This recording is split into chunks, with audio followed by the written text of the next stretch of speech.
Will democracy survive the next couple of years?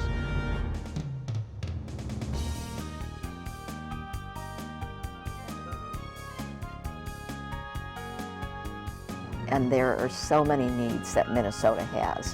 What people are saying they need right now. Access to democracy is made possible by donations from the following organizations.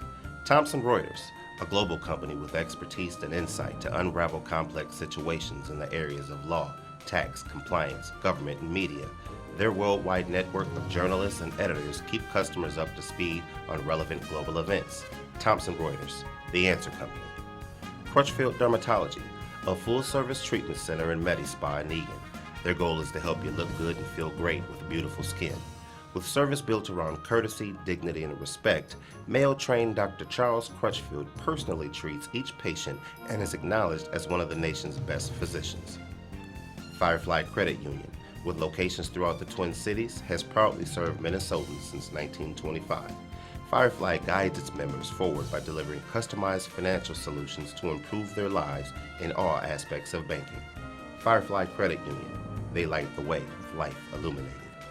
Edina Eye Physicians and Surgeons, a division of Twin Cities Eye Consultants, has proudly served the Twin Cities for more than 55 years. Now in 7 convenient locations, using the most advanced technology combined with a human touch, Edina Eye offers comprehensive services by dedicated specialists committed to excellence with innovative procedures and expertise for the most advanced eye care.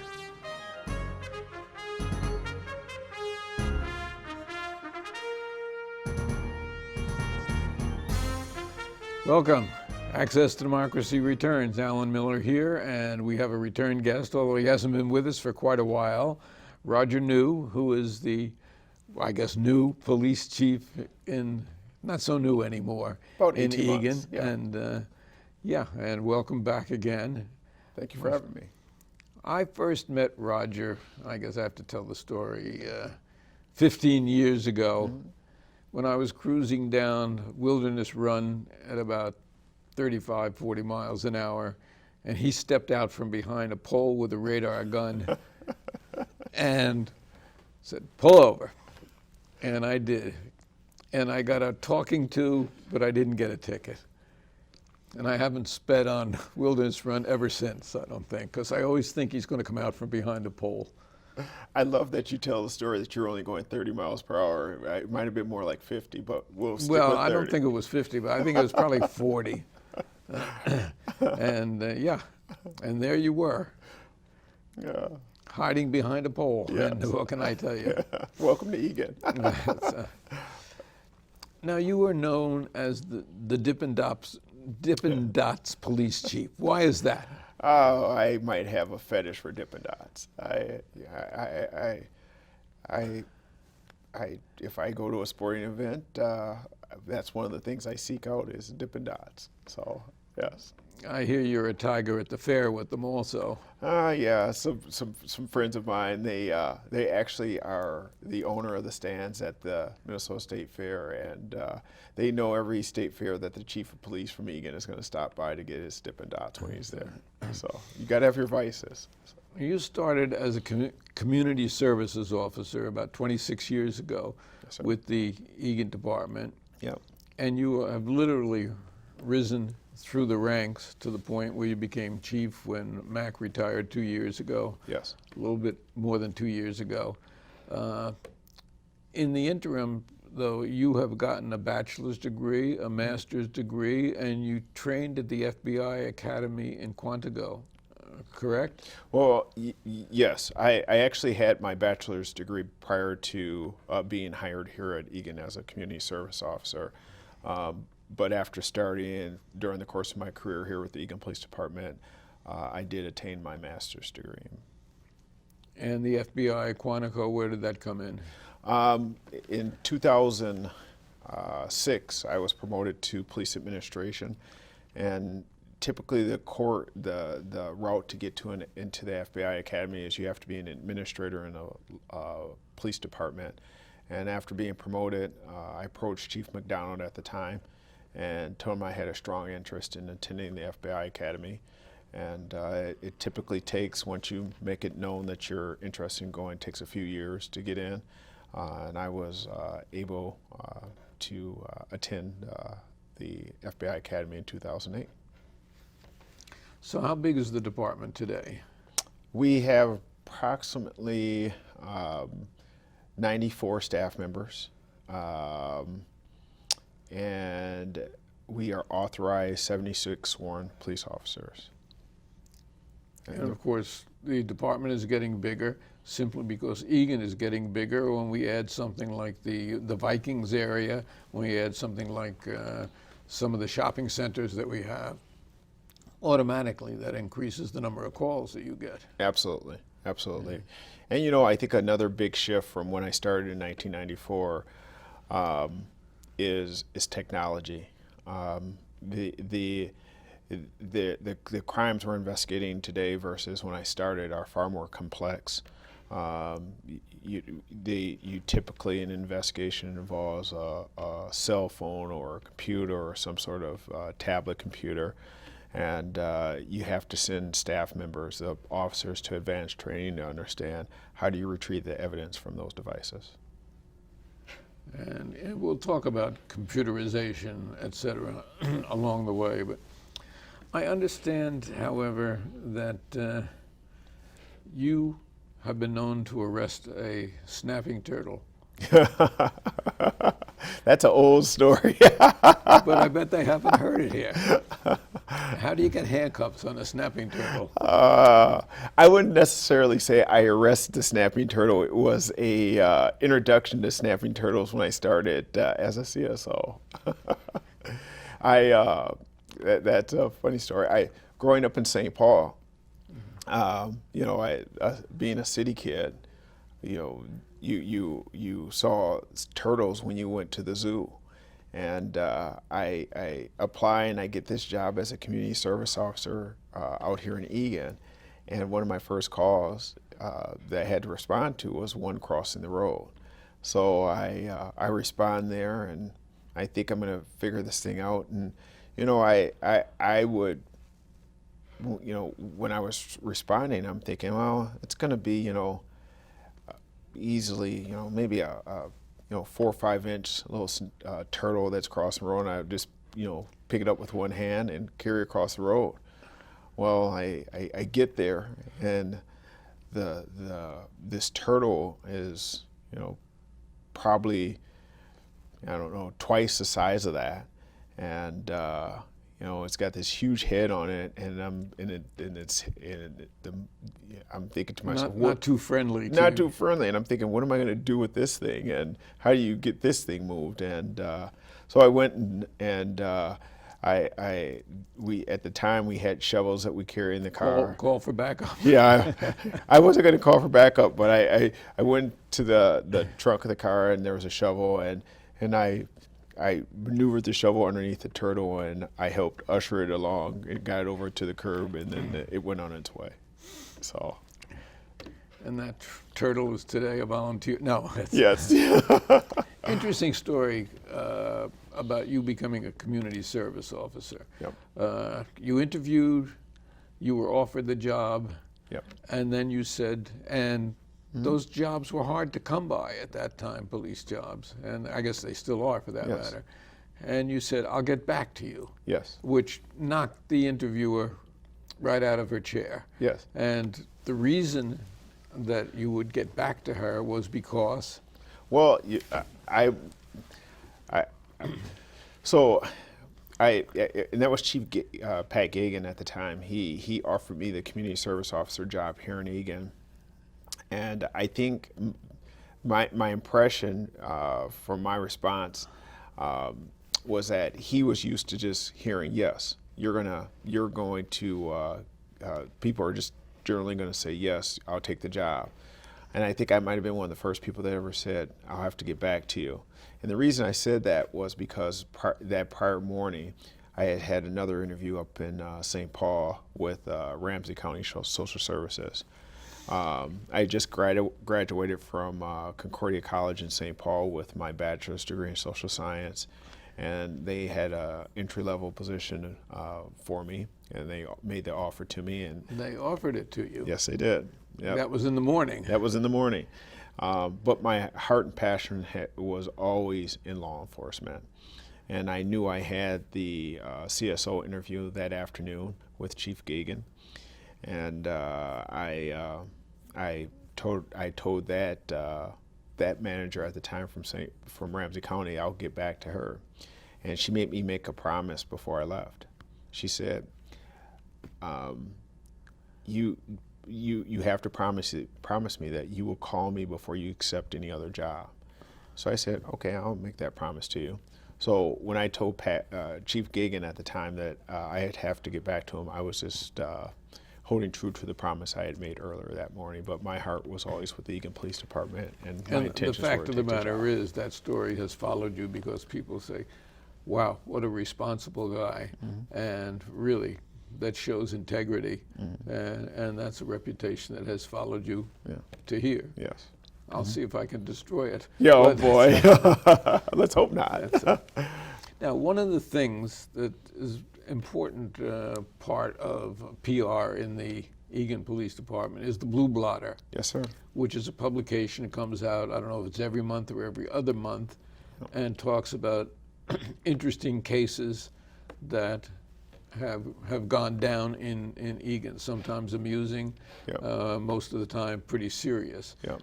You want to make some changes to the Blue Blotter, so which has gotten more interesting, by the way, with pictures and things like that in the last few years. Yeah. So what is it that you have in mind? Well, you know, one of the main focuses that I wanted to accomplish with the Blue Blotter is first to tell our story, first and foremost. There's a lot of things that happens in policing, and I think you know, you can watch the news and you immediately simply think of enforcement. And I think the Blue Blotter is a good tool to share some of the other stories and other things that we do. Obviously, we do arrest people. Obviously, we get in chases and whatnot. But the genuine side of what we do typically are the things that stay within the walls of the Eagan Police Department.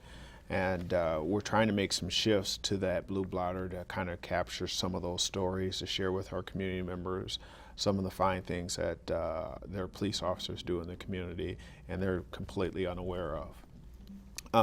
The other key part too that we're trying to do with the Blue Blotter is, and I think if you read yesterday's, the most recent one we put out, we're trying to capture public service announcements to make sure that citizens, we're going to tell the story and it's interesting and intriguing to people to hear these different things, but we want people to also know these are some tips and things that you can do to make sure you're protecting yourself. And in that regard, there is a very interesting story about a lady who got scammed out of $19,800. You might relate that story. Yeah. You know, A senior citizen, of course, because that seems to be victims of most scams are senior citizens. Yeah. And if I ever become a senior citizen, I'm going to worry. You know, in that particular case, it was a senior citizen that had someone compromise her computer and essentially trick her into wiring money to them. We were fortunate to track down some of, or where the suspects were at out in California, and I don't, if memory serves me correct, we were able to recover some of her money, but maybe not all of it. But the unfortunate part is there's so many of these types of cases that are occurring in our community, and we're trying to create that awareness that these things are happening via our social media channels and any opportunity we can get to tell citizens about it. But you know, if I can impress upon the residents and people out in the community, if there's to keep from being scammed, just remember if someone calls you and they offer you something or they tell you something is compromised, hang up the phone and take some time to think about what it is that person just tried to offer you or tell you you need fixed. and call the company or someone reputable that you're aware of or There's that you so know. many scams out there. There's tons. In fact, there's another story in the issue that just came out about a cloned credit card reader, where somebody was getting gas and put in her credit card and had trouble getting it in because somebody had slipped some sort of a gimmick that would take all the credit card information off that woman's credit card. And fortunately, that one was also thwarted. Absolutely, absolutely. Alan, I personally have gotten calls. 2 weeks ago, I was in my office and my phone rings, my cell phone, and it's the person on the other side of the line said, "I'm from Excel Energy, and I just wanted to make you aware that your home is scheduled for a disconnect. My gas is scheduled for a disconnect," and my immediate thought, middle of winter, it's cold outside, I'm not going to have any heat in my home, and there was a moment of panic for me. But I paused and I thought, and I asked a question, who is this calling? And they said, Excel Energy. Well, I'm a resident of Dakota County, and we don't have Excel Energy in Dakota County. And lo and behold, I started probing and asking more questions, and ultimately the person on the other side of the line hung up on me. Another example is seeing at home right now, I have a letter from a company that says, our car payment has been made. Well, all of our car payments are set up on automatic pay, and they come in so many different forms, and if I can impress upon the community anything, I would say do your checks and balances when things come in that just don't seem right. I got one yesterday. Said from your computer service company that $299 for the next year is due, and we have to have it today. And so I called back, and I said, "What's $299?" And they said, "For your computer service contract." Well, as we're talking about it, my webmaster is sitting in the control room, as a matter of fact, and we know that that's not it. So I said, "Well, gee, I'm with law enforcement, and can I have your name?" Click. Well, and they come all the time. They come, particularly to seniors. Absolutely, particularly seniors. And we see it quite frequently with seniors, but I can tell you middle age and younger people are experiencing it too. I talked to a gentleman this past summer whose grandson was working for a company, and this grandson got a message or an email that he thought was from his boss, and the boss directed this young man to go out, use his own personal money, and buy a number of gift cards and ship them off to this location. The young man thought it was a legitimate thing, and in the email, the supposed owner said that I'll reimburse you when I get back to the office. It turned out to be a complete hoax, and the young man was out of $4,000. And that money is gone. It's gone. Because you don't know where it is. Generally, it goes overseas. Correct. Absolutely. And that's where it goes back to, if something doesn't seem right, if that's not the common practice in your workplace, pause for a moment, go ask some more questions, speak to people directly, and make sure you feel confident about the direction you're being given. I had one about 2 years ago, and they said there's a warrant out for you because you didn't pay your ticket in Dakota County. And I said, "Really? I don't remember getting a ticket, but that's okay." Because ever since Roger pulled me over on Wilderness Run, I don't speed. So, can I have your number and I'll call you back? I immediately called the sheriff's office, Tim Leslie, and Tim called him back, the Dakota County sheriff. And he said, click, hang up. And of course, untraceable. They're using somebody else's phone number. So, but And they're getting trickier now because one of the things they're doing to some of the seniors in our community is they may get that senior citizen's grandchild's name, and they'll call that senior in the middle of the night and say, your grandson Timothy was just arrested. He doesn't want to call his parents, but he needs $2,000 to be bailed out. You just need to Venmo it to this location and he'll be released. And without thinking, seniors are doing it in our community, and Timothy the entire time was at home in bed.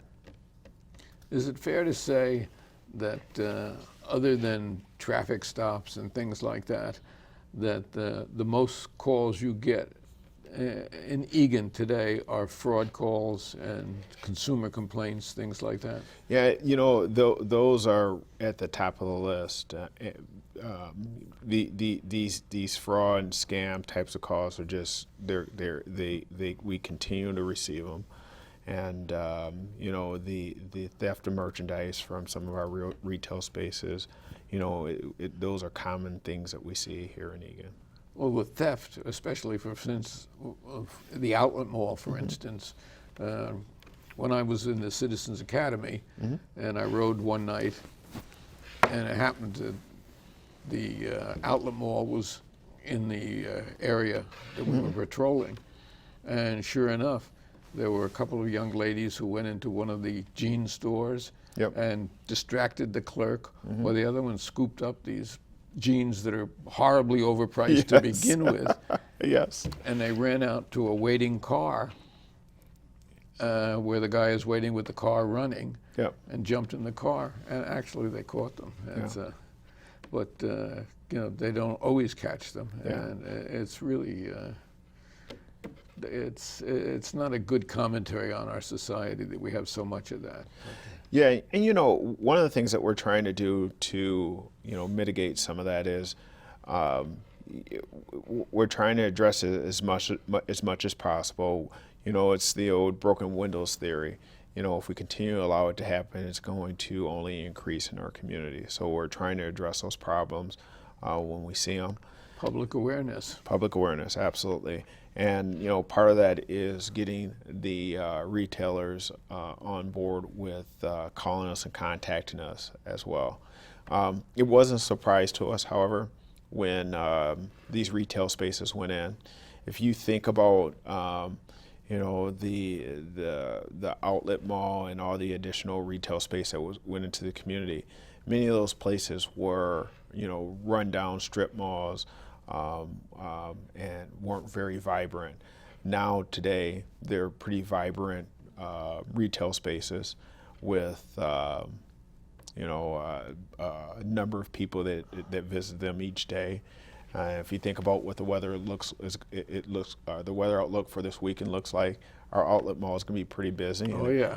Likely mean that It's we're going to have some springtime. It is, and we're going to have some activity down there as a result. But we've come to expect that. Well, we're getting a brand new police headquarters. I guess you have moved into it? We have. Yes. We've got parking space underground and a lot more room for the forensics department and things like that. So I guess that's a step forward for the department. And you've got to be pretty pleased about that. We're really excited about being in our new space. We almost doubled the square footage of our space, and really the greatest value or greatest addition to this remodel was that garage. It allows the officers to protect the assets, the city assets, the taxpayers' assets in those squad cars. There's so much technology that's in those squad cars now, and to keep those cars out of the inclement weather, I think will help prolong the life of the vehicles. And it also gives an opportunity to turn the vehicles off in the winter months. Typically when an officer is working during the winter months, those squad cars are left idling to keep them warm. So when they do need to respond to something, they're ready to go. But being in a temperature controlled environment affords us the ability to turn those vehicles off, which is a savings. Now, we're experimenting in Eagan with body cameras, I understand. We're getting there, yes. Yep. So the officers are wearing for a period of time from 3 different manufacturers, and then you're going to assess what their reaction is to each of those, and then the determination will be made, I guess, as to whether officers have body cams full time. Of course, there are cameras in the cars, Yes. so we do have that. But Yeah. is that a fair statement? That is a fair statement. We're